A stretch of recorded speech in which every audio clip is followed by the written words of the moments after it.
And I tried hard to be proud of my service, but all I could feel was shame. And racism could no longer mask the reality of the occupation. These were people, these were human beings. I've since been plagued by guilt anytime I see an elderly man, like the one who couldn't walk, who we rolled onto a stretcher and told the Iraqi police to take him away. I feel guilt anytime I see a mother with her children, like the one who cried hysterically and screamed that we are worse than Saddam as we forced her from her home. I feel guilt anytime I see a young girl, like the one I grabbed by the arm and dragged into the street. We were told we were fighting terrorists. The real terrorist was me, and the real terrorism is this occupation. Racism within the military has long been an important tool to justify the destruction and occupation of another country. It has long been used to justify the killing, subjugation, and torture of another people. Racism is a vital weapon employed by this government. It is a more important weapon than a rifle, a tank, a bomber, or a battleship. It is more destructive than an artillery shell, or a bunker buster, or a Tomahawk missile. While those weapons are created and owned by this government, they are harmless without people willing to use them.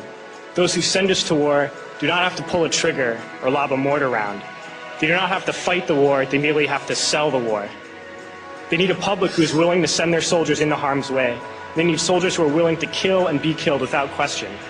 They can spend millions on a single bomb, but that bomb only becomes a weapon when the ranks of the military are willing to follow orders to use it. They can send every last soldier anywhere on earth, but there will only be a war if soldiers are willing to fight. And the ruling class, the billionaires who profit from human suffering, care only about expanding their wealth, controlling the world economy. Understand that their power lies only in their ability to convince us that war, oppression, and exploitation is in our interest. They understand that their wealth is dependent on their ability to convince the working class to die to control the market of another country. And convincing us to kill and die is based on their ability to make us think that we are somehow superior.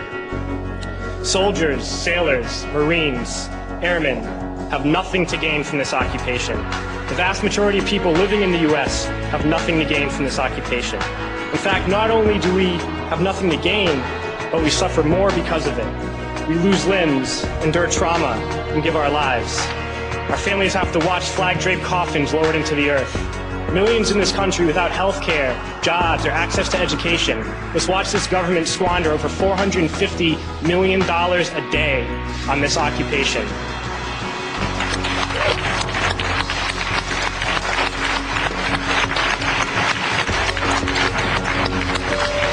Poor and working people in this country are sent to kill poor and working people in another country to make the rich richer.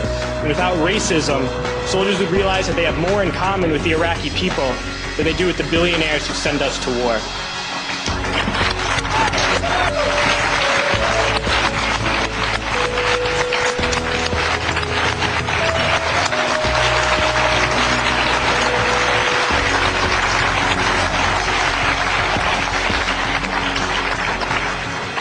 I threw families onto the street in Iraq, only to come home and find families thrown onto the street in this country, in this tragic and unnecessary foreclosure crisis. We need to wake up and realize that our real enemies are not in some distant land. They're not people whose names we don't know and cultures we don't understand. The enemy is people we know very well and people we can identify. The enemy is a system that wages war when it's profitable. The enemy is the CEOs who lay us off from our jobs when it's profitable. It's the insurance companies who deny us health care when it's profitable. It's the banks who take away our homes when it's profitable. Our enemy is not 5,000 miles away. They are right here at home. If we organize and fight with our sisters and brothers, we can stop this war, we can stop this government, and we can create a better world.